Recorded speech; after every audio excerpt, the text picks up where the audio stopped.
thought you were about to. Oh. How are you doing, Life Covenant? Good. It's been a while. I know we've missed most of the month of January due to the weather, like everyone mentioned. And then before that, me and my wife were out of town, so it's been about a month since we've been here ourselves, and then it's been a couple months since I've preached, so I had quite a bit of time to prepare, and of course, God changed my mind a few times, so this is a newer message for me. I personally wanted to do something more upbeat, less serious, but I was telling my wife, I feel like this year, God's telling us it's a year of reflection and change. He's going to try to mold us and shape us to where He wants us to be. Right. So we have a choice to either fall into the path that He's taking us or continue to do things our way and try to make it work. But I just felt like God was telling me to speak on this. So today I'm going to be talking about the dangers of bitterness. So I'm going to begin in Luke 17. It says, "Then He said unto His disciples, It is impossible, but that offenses will come, but woe unto him through who they come." So Jesus is saying it's impossible to go through life without having offenses or offending others, or some people have translated to me without sin, but in this case, I'm going to use it to say that it's impossible to go through life without going through difficult times, going through something that wounds you or hurts you. Yeah. In John 16:33, He also said, "I have told you these things so that in me you may have peace. In this world you will have trouble, but take heart, I have overcome the world." So no matter what in this life we will go through difficult times, we'll be hurt, we'll be persecuted, people will reject us, they will do things to harm us, to hurt us physically, spiritually, mentally. So we have to make a choice to either harbor these things or live in peace, as Jesus said. Because if He can overcome it, then we can overcome it as well. Someone will offend you. Bad things are bound to happen. It's impossible to escape them until we reach heaven. And since it is impossible to escape this reality, we must learn to deal with it.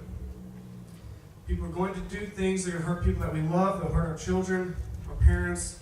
They'll hurt others. It's not always offenses against us. Sometimes we're bitter towards things that people have done to those that we love. We cannot allow ourselves to become bitter when we find ourselves in these situations. We have to realize that we can overcome these offenses because Jesus has given us the ability to do so. Bitterness is dangerous. If you're taking notes, write that in big letters across the top of your paper. Bitterness is dangerous. Bitterness affects every aspect of your life. Bitterness can affect you mentally. It affects you spiritually. It affects your heart. Because what's in your heart, it will affect your mind. And what's in your mind, you will speak. So you will speak the fruit of bitterness. Bitterness bears bitter fruit. If you have bitterness in your heart, you will have bitterness towards people. You will complain. You'll lose track of the good things in life. You won't have joy. You won't have peace. You will be paranoid. You'll have anxiety. It's not just about anger or unforgiveness. It keeps you from receiving the blessings and the peace and the joy in life that God has promised us. The Bible warns about bitterness many times. In Hebrews 12:14-15, it says, "Make every effort to live in peace with everyone and to be holy. Without holiness, no one will see the Lord. See to it that no one falls short of the grace of God, and that no bitter root grows up to cause trouble and defile many." So the Bible describes bitterness as a bitter root that grows within you. Bitterness takes root and it spreads like a virus in its host, and it sucks the joy and the life out of the individual. It spreads all throughout each area of your life, and you can't focus on the good. You can't see the good anymore because you're so bitter in the past. You're still living in the past, thinking about the things that happened to you long ago. Bitterness interferes with your faith. If you have resentment and unforgiveness towards others, and you're not operating in faith, trusting God that He can handle the situation, that He can bring you out of your current circumstance, that he can deal with those people for you. You're still trying to solve it on your own. You're trying to get that person back, or you're trying to heal yourself in other ways. 1 Ephesians 4:31-32 says, "Let all bitterness and wrath and anger and clamor and slander be put away from you, along with all malice. Be kind to one another, tender-hearted, forgiving each other, just as God in Christ has also forgiven you." 2 Matthew 18:21-22. Then Peter came to Jesus and asked, "Lord, how many times shall I forgive my brother when he sins against me? Up to 7 times?" And Jesus answered, "I tell you, not 7 times, but 77 times. So what is Jesus saying? No matter how many times someone sins against you, if they call you something, or they hurt you in a way, or they hurt your family, something bad happens to you, you forgive over and over and over. The world tells you, forgive but don't forget. Right. Or protect yourself. Don't allow yourself to be vulnerable. If you are kind to those that have hurt you, you're showing weakness. That's not what Jesus said. It takes strength to forgive despite the pain that someone has caused you. Yes. How many times was Jesus persecuted? How many times was he ostracized in public? How many times was his life threatened? And he still went out and spoke to these people, and he spoke life to those people, and he was kind to those people, and he loved on everyone. Whenever Jesus would correct someone, it was out of trying to make them a better person. He was trying to bring them to him, show them the wrongs in their life. He wasn't trying to condemn them or come against them in any way. He didn't allow it to stop his mission. Because why? He had a goal. He had a purpose. He was obedient to God. If he would have allowed himself to show anger or resentment or the bitterness to grow up, he would have never fulfilled the purpose that he was sent here to fulfill. And he would not be the standard that we're caused to live by. Right. Ephesians 1:7. In him we have redemption through his blood. The forgiveness of sins is in accordance with the riches of God's grace. So we have to realize it is only by God's grace that we ourselves are not condemned. We have been redeemed only through his blood, through his sacrifice. We do not earn the redemption ourselves. So if we are not deserving of redemption on our own, if we are deserving of the punishment, then we are in the same position as our enemies. Without Jesus, we deserve the hell, we deserve the punishment. We are all in the same boat. Luke 17:3-4. So watch yourselves. If your brother sin, rebuke him. And if he repents, forgive him. If he sins against you 7 times in a day, and 7 times comes back to you and says, "I repent," then forgive him. So if someone comes to you and they ask forgiveness, then forgive him. Don't hold it against him. Let it go. It's in the past. Move on from it. True. Job 21:25. Job says, "Another dies in bitterness of the soul, never having enjoyed anything good." Bitterness will rob you of joy, of peace, of blessings, and of happiness in your life. It literally chokes the life out of your soul. Yeah. You will die in it. Yeah. You may not die physically, but you can die spiritually. So there, I'm going to go over 10 characteristics that can be used to identify a bitter person. This list was created by a man named Jim Velez. He does a lot of public speaking at colleges and things like that. He's a Christian man. He studied this for many years. I think he has several books on it. But there's 10 characteristics that he lists. The list used to be 5, and it actually grew over the years the more he studied it. But if you're taking notes, the first, number 1 is, a bitter person finds it impossible to speak peaceably with others in their family. A bitter person finds it possible to speak peaceably with others in their family. A bitter person will push their family members away. They will push those close to them away as a defense mechanism. They find it difficult to allow even the closest people to them to get near them and to get within the walls they have built up. So instead, they speak harsh words to push them away in an attempt to keep the barrier around their hearts in fear of being hurt once again. And the example they used was, it's just like if you're on a camping trip and you fall, or the person falls and they get hurt and they break their leg. Well, it's broken very bad. It's a compound fracture. The bone is sticking out of the leg. They can't walk. They can't survive on their own. They need help. Right. So a man comes along and he says, well, I'm going to set the leg back. I'm going to wrap it. I'm going to find a way to carry you out. I'll take you to safety. I'll help you. Well, as soon as the person goes to, that's helping them goes to touch the leg, what do? They're going to pull away. They might even kick you with the good leg. Why? Because even though you're trying to help them, you're trying to relieve the pain. The fear of the pain from that broken leg overweighs the help that they could receive. So instead of allowing their loved ones to get close to them, because we can see the pain of a bitter person, we can see the hurt and the rejection that they feel, but instead of allowing you in to work on it, they push you away. Well, it's impossible to have a relationship if you're constantly speaking negative, speaking bitter things, hurting these people. No one wants to be near someone who only speaks bad of them or is angry all the time. Right. True.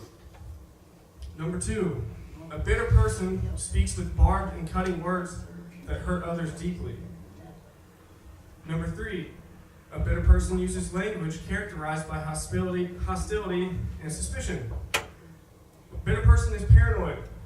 They think that someone is always trying to hurt them because they're stuck in the past. They know they've been hurt before, so they can't trust anyone because they think, well, you don't really care about me. You're only out for yourself. You only care about you. You're going to use me. You're going to abuse me, and you're going to leave me just like they did, or you're going to do the same thing in the past. They don't know how to trust anyone. That includes God. How can you trust God if you're bitter towards God? Because it happens all the time. You pray for something. You lose someone in your life. You lose a house. You lose a job. Bad things happen. And you think, God, I pray to you. I'm obedient. I do all things I'm supposed to do. Why are you allowing this to happen to me? And that allows Satan to plant that seed of bitterness and it grows towards God. Well, now you don't trust God. You don't pray like you should. You get further and further away. And you build that wall. How can you have a relationship with Him? So it's not just about people. You can be just as bitter towards the Lord. Number 4, a bitter person is quick to criticize what others say or do. Number 5, a bitter person disrespects others and is often unthankful. 6, a bitter person rehearses the past over and over and over again in their minds, never letting it go. And 7, they twist the motives and intentions of others when someone tries to come to their aid. And number 8, a bitter person resists change or help because of the fear. So I'm going to try a little bit of an experiment that Jim tried with the people that he was speaking to when I watched this video. So what I want you to do is put your hands up in the air, above your head, or straight in the air. Now put your hands together, crossing your fingers, so that one thumb is over the other. And hold together, and then put your hands down in your lap, but still hold your hands together. Now, which thumb is on top? There's no wrong answer, but which thumb feels comfortable? Remember, think about, it feels right? You just instinctively did it. You didn't have to think about it, you just put your hands that way. Well now, I want you to slowly pull your fingers apart, take your hands apart completely, and shift your fingers and put them back the other way, where the opposite thumb is on top. Now how does that feel? Uncomfortable. Doesn't feel right. Except to Gary. You know what that's called? That's called change. Right. You just experienced change. Yeah. So, what do you know about change? What are some things that you know about change? Don't feel right? What else? Is it uncomfortable? Do you like change? It's frustrating? Is it tempting to go back to the way it was before? It's hard to keep that right. It feels weird. It's awkward.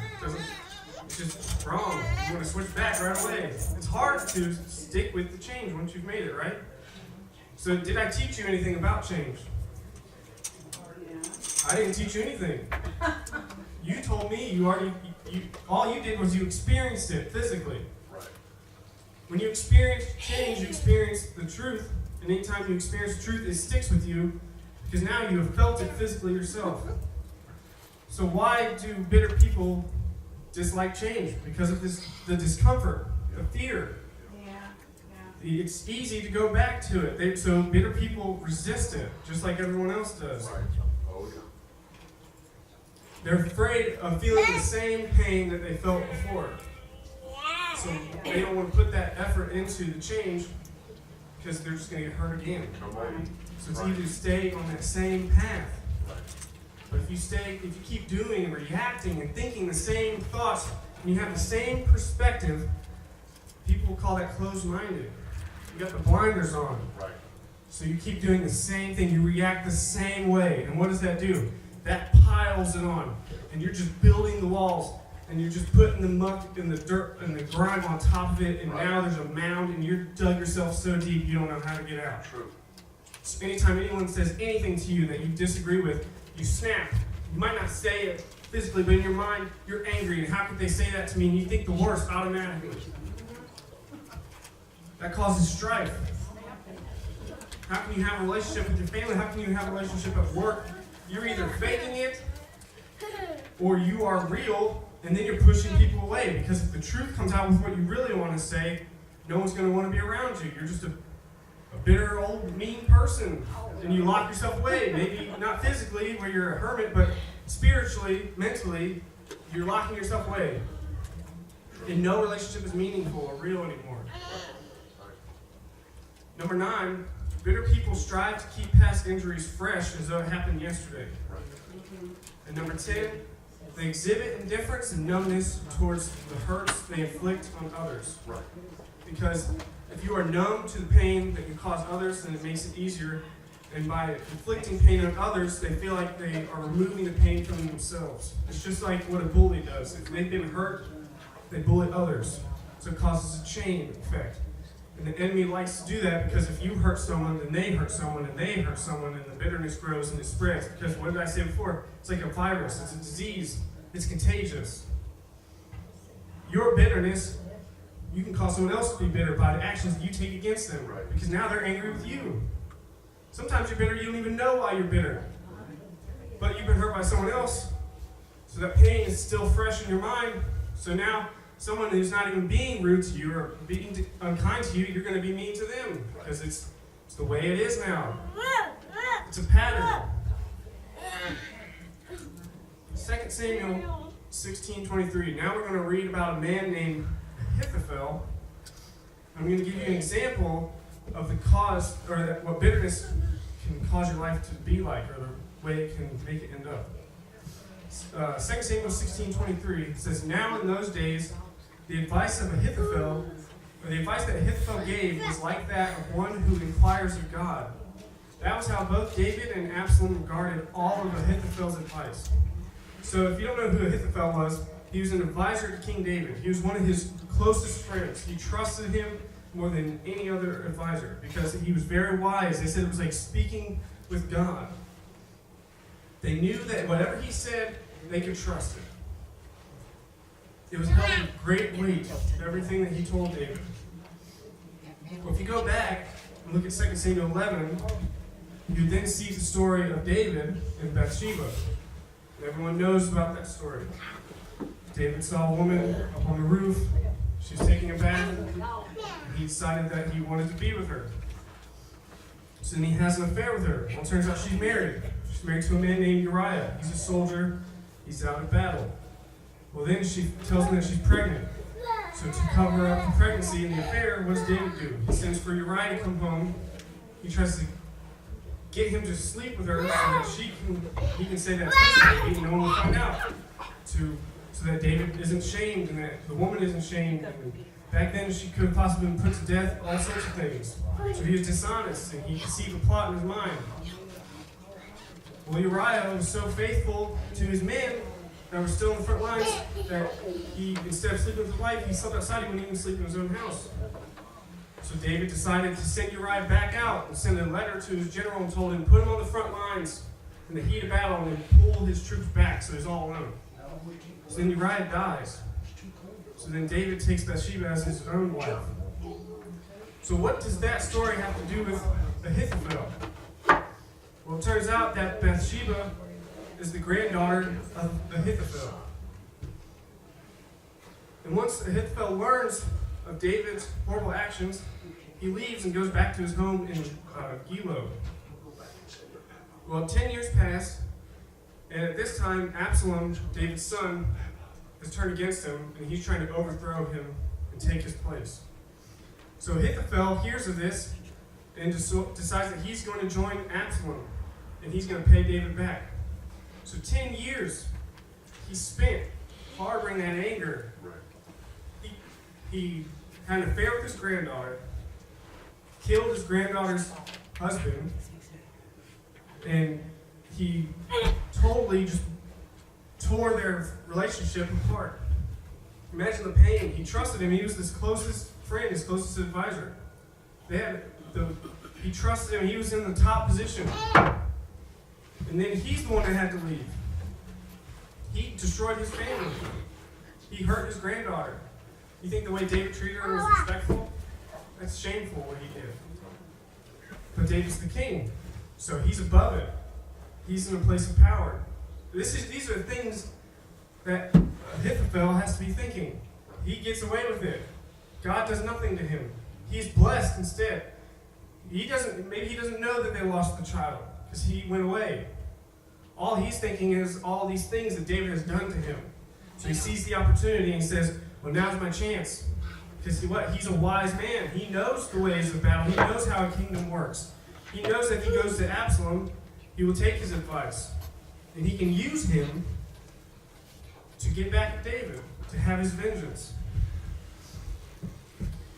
So he harbored this bitterness. And in 2 Samuel 15:2, Absalom sends for him to come from his home. And he even says that the conspiracy was strong. He knew that he had gotten a great man to lead him, to give him advice. It empowered him to have him on his counsel. In 2 Samuel 16:20, we then read that he becomes his counselor, like I said. And Ahithophel says to him, give us your advice, what should we do? In 2 Samuel 17, if we were to read, we see that Ahithophel advises Absalom to take 12,000 men and attack David and take him by surprise in the middle of the night when he's weak and weary. But Absalom decides to take counsel from another man named Hushai, and he goes by his advice instead, because they say, well, this time maybe Ahithophel isn't right. We should do this instead. I don't feel comfortable with that plan. So Absalom doesn't take his advice.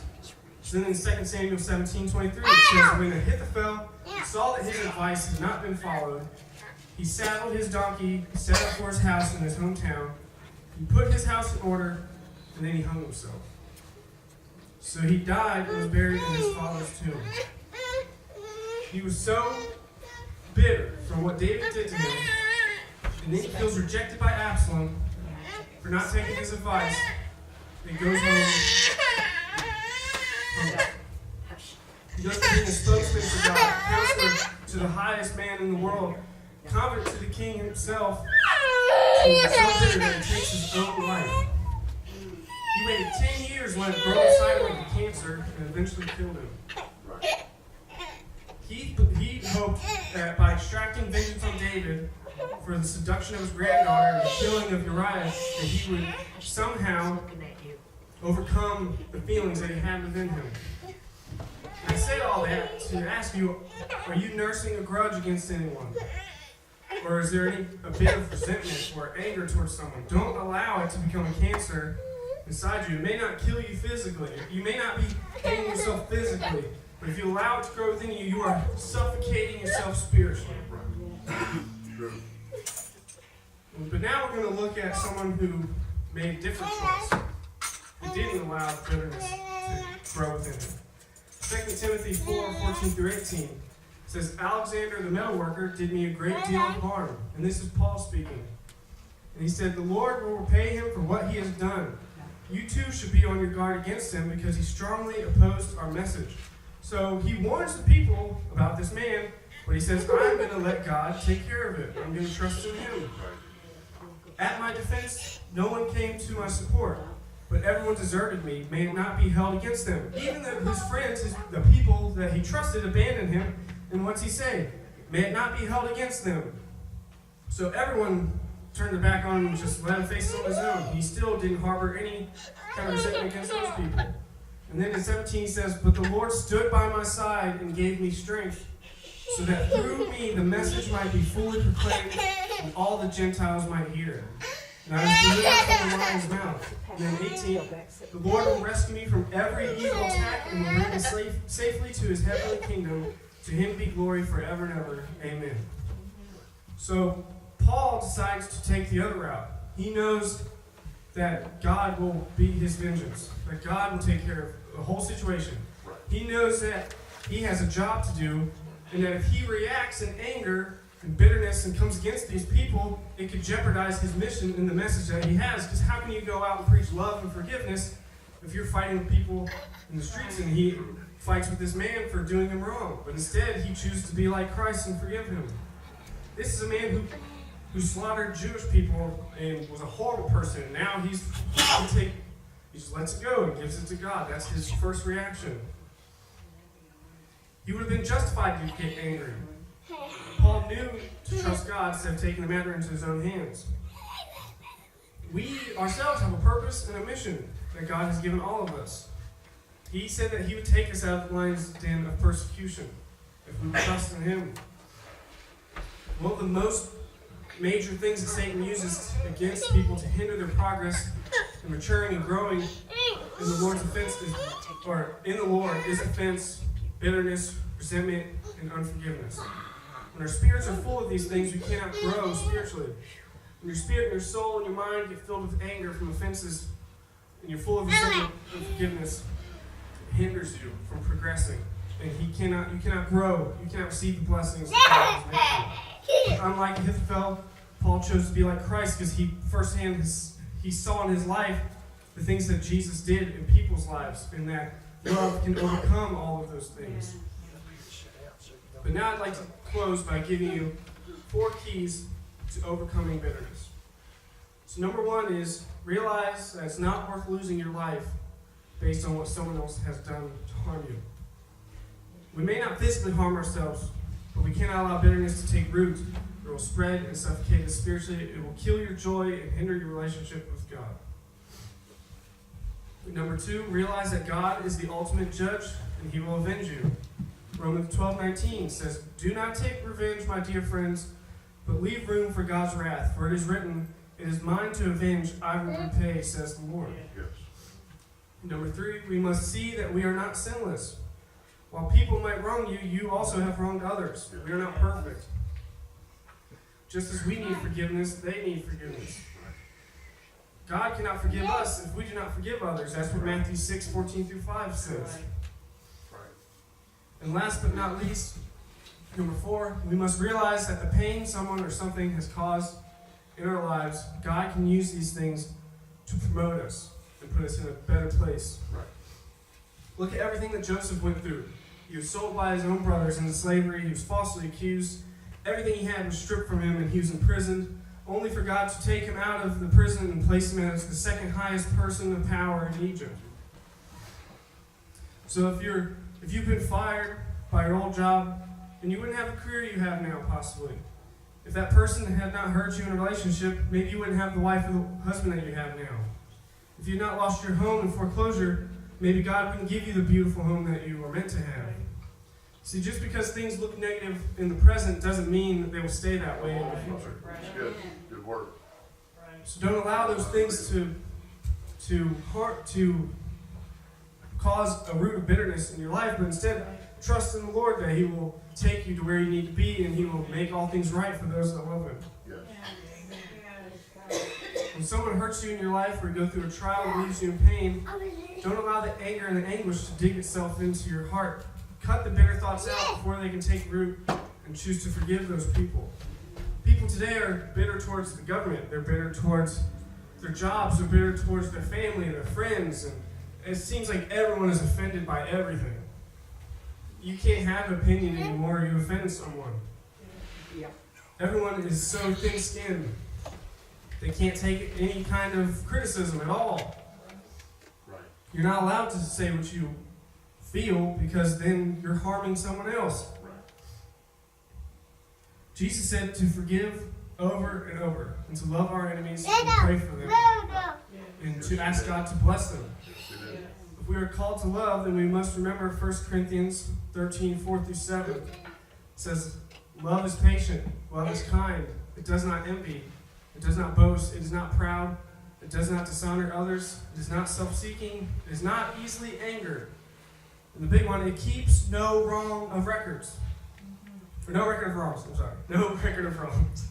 Love does not delight in evil, but rejoices with the truth. It always protects, always trusts, always hopes, and always preserves. The world will say, like I said earlier, that to forgive, but to never forgive. And God says, keep no record of the wrongs that have been done against you. True.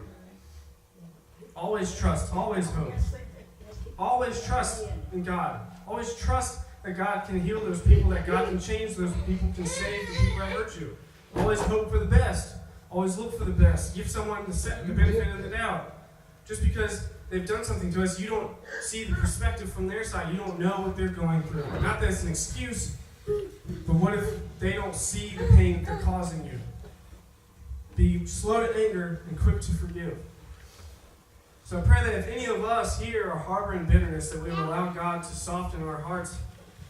And that if we have any bitterness towards our family members, that we would allow God to heal our families and mend the broken relationships. It's not worth living your life missing out on the times and the love and the memories that you can share with your family because of something that happened years ago. It's easier, it seems, to forgive strangers than it is to forgive our loved ones because we expect better than them. So when they hurt us, we feel like maybe they don't care as much as they say they do, or things like that. It's not worth missing out on the times that you can have with those who you love. So forgive your fathers, your mothers, your sisters, your brothers. Forgive your bosses, your coworkers, Right. your friends. Allow God to heal you and bring back the joy and peace that you used to have in your life. Stop holding on to the past offenses. I know you've been hurt. Some of us have been hurt worse than others. And the fear of being hurt again has caused you to build up those walls. But if you allow God to heal your heart and set you free from the years of pain and mental torment, if you would surrender and release it and give it to Jesus, He said He'd give you a new heart and take your heart of stone and make it a heart of flesh. So today, decide that you will release those things and no more bitterness, no more pain or fear, but a new heart of love, peace, and joy. Yes. I pray that families will be healed, marriages will be healed, Yes. and that you allow Jesus to set you free. Yes. Amen. Hallelujah. Praise God. Give God praise in the house, everybody. Thank you, brother. God bless you. Let's give God praise in the house. Thank you, Jesus, for your word today. We lift up our families. We lift up Bob Cox that's in the hospital right now, Father. We're asking that you'll touch him at Atrium Middletown Hospital. We're also praying for Maud. We're praying for Jim. We're praying for Bobby. On James' side and Sharon's side, their family members, Father, that we know needing a miracle right now in Jesus' name. We've still got so many, Father, that's been close to you. nailed by all of this flu and bronchitis and pneumonia. I rebuke that now in Jesus' name. I claim life, healing. Jesus, you are the bread of life. Thank you for healing us. Thank you for doing a work in us, oh God. Father, I pray for people, their physical eyes to be healed, that they will see. Give miracles. Let us hear this week of how you remove blindness, oh God. Heal the deaf ear, oh God. The hardened heart, the stiffened neck. Somebody that's in rebellion, turn them around. Love on them, oh God. Bring them into a place of salvation. Give us a household of faith, oh God. Give us household salvation. Father, I thank you because you are doing a work in us. We give you praise. Give God praise in the house.